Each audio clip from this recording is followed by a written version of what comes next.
All right, man, we back, Motor City Sports Talk, and I think it's a little bit more to Matthew Stafford selling his house. ESPN, Dan Grazzino, hopefully I said his name right, he did a ranking of job security for quarterbacks. Stafford came in at 27. Also, it was going on this offseason about talks about Stafford not being happy, his wife doing some talking. The Lions had to come out here and basically solidify what they were, saying that they want Stafford here for a long time. But yeah, obviously we know Stafford got an option year coming up this year, okay? But he is owed no more guaranteed money past 2020. This year he will be $15 million on the cap. He has an option that they can, opt into, and I put it on the screen so you can understand it better. That is a team option which they can opt in or decline coming the day before the 2020 season. The game before us is the deadline, which if they opt in, 7.2 million or whatever it is will go to the 2023 option year.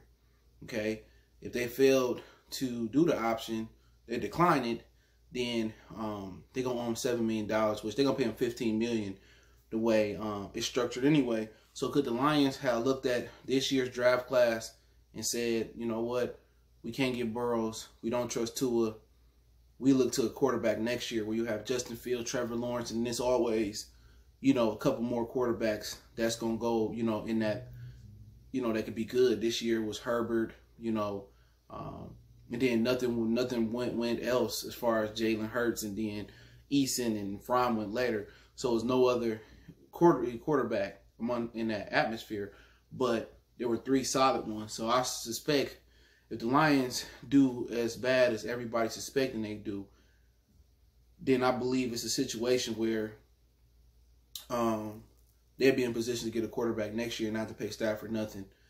Stafford can still be on the team, but it's no guaranteed money. So he can still mentor the next quarterback, and if the next quarterback ready, they can cut Stafford and not owe him nothing. It also makes Stafford's contract more digestible to trade too. So Stafford can also get traded somewhere, and they can redo the deal, or they can just keep him with the non-guaranteed money contract. So I think it's more than that. I think some people was pointing out that his Georgia house still had a pool in it, and they cited that they were selling their Bloomfield Township house because it had an infinity pool in the back. But people saying, why would he sell his house ahead of time? Because the market is really pretty much erratic right now. We don't know what's going to happen with the COVID, a lot of the protesting going on right now. So it takes years sometimes to move a house for $6.5 million. He may not sell the house no time soon unless he come down. Now, if it's a deal where he come down to $3.5 million, then the house may sell. But obviously, he want to be able to sell it for market value. So you sell the house ahead of time.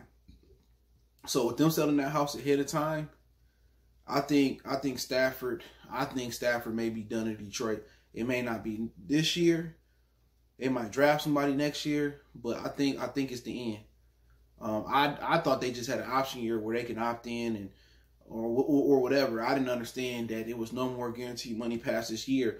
And Matthew Stafford is 31, 32 years old. And what quarterback wants to be playing on a non-guaranteed contract? What quarterback? Name me a quarterback that means as much as they franchise as Stafford means to the Lions is playing on a non-guaranteed deal. It's not. They ripped the deal up, pay him. Not Rodgers, not Ryan, not Wilson. None of the guys. So you see some receivers cry about playing on non-guaranteed money. You see some defensive linemen crying about playing on non-guaranteed money. You feel me? You see those things happen, but you don't really see that from a quarterback position. So obviously, the Lions don't want to pay two quarterbacks at once. That's just the whole thing. They didn't want to pay Tua to ride the bench at Stafford. It's not because it makes football sense. Financially, it doesn't make sense. They don't want to usher in the quarterback and bring him up like the Green Bay Packers probably going to do Jordan Love, how they did Aaron Rodgers. They want to be able to turn the keys over to a Lawrence day one. They don't want to put a Lawrence, a Fields, or whoever else comes out next year in a position where they can learn behind Stafford. Not because it's not the football thing to do. It's not the right thing to do, or it's not the trending thing to do. The trending thing is, hey, day one, you need to start. They simply don't want to pay two quarterbacks at the same time. Even though when Stafford came out, there was no rookie structure. None. You can get paid what you was going to get paid.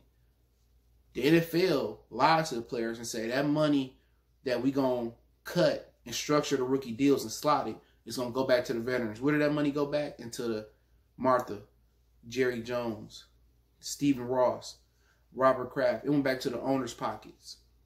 They played the players. So it's simple as the Lions are too cheap to pay two quarterbacks at once. Chase Daniels, they was too cheap to go out there and get a rookie quarterback or a solid veteran behind Stafford. Common sense tell you Stafford's last two seasons have been derailed by back injuries. Get somebody back there that can hold the fort for 2 or 3 games or get a respectable record coming down the stretch. Like I tell you, all this shit wasn't Mayhew's, LeWine, and Bob Quinn's fault. All this wasn't their fault. This is Martha's fault. Martha is not enabling them to go out there at any means necessary to put a winner on the field. I thought it was about, oh, Matthew Stafford is, our son, and we Palm and Pops, we love Stafford. And it may be a little bit about that, but it's a lot of bit about money. Why am I paying 2 quarterbacks? They're going to wait till Stafford is beyond repair, and they're going to be scratching their head, and whoever's here next year, which I still anticipate it'd be Bob Quinn and Matt Patricia.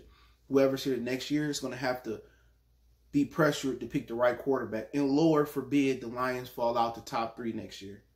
If they fall out the top 3 next year and they 5-7 or some shit like that, and Stafford get injured again, or they decide they want to move on from Stafford, do you trust Bob Quinn from the 5 to 7 range? It's easy when you're in the top 2 or 3. It's easy to draft Calvin. It's easy to draft Matthew Stafford, Mark Sanchez, your only option, and Sam Bradford pulled the whole move to stay in Oklahoma. It's easy to take the Ndamukong Suh.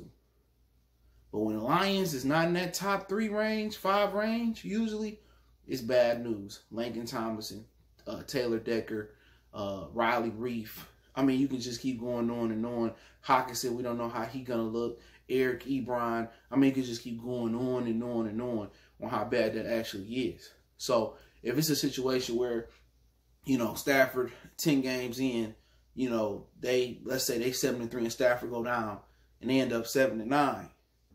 Now we're in a position where we got to get a quarterback. We're in a position where they already predetermined, like, oh, Stafford's going to be gone next year. If we don't make the playoffs, Stafford's going to be gone next year. Or we don't have no ambitions on ripping this contract. See, look, if they had ambitions on keeping Stafford past this year already, now these things can change. Stafford go out there and throw 50 touchdowns, 3 interceptions, and they go to the NFC Championship game. They're going to rip that contract up and give Stafford a new contract. But if Stafford don't go out there, win the playoff game, and stay healthy all year, it's already predetermined in their minds. They're ready to move on. Stafford's not just selling that house for no reason. It ain't because we got kids in the infinity pool. You had twins, and you had one more before that. So this new kid made you say Stafford's preparing to move on. All the stuff you heard in the offseason, that was real. Stafford's preparing to move on from the Lions. The Lions are preparing to move on from Stafford unless something amazing happens this year. So Stafford can end up somewhere else, or he can end up retired after next year. So this is real. All them insider stuff, it's real. There's no guaranteed money past next year. And what that means, they can cut them and not own nothing. Past this year, excuse me. So it's real. Matthew Stafford could be rolling out of Detroit. And like the house thing, I kind of glanced over. I said, ain't shit. Maybe, maybe it's real about the pool. But I remember they have 3 kids before this new kid they got. They said they got a pool in their Georgia house. Not sure if it's an infinity pool or not. All of a sudden, you want to sell your house? He getting out of Detroit, man. So pay attention, man. Appreciate everybody for tapping in. I got a new series on the kickoff tomorrow.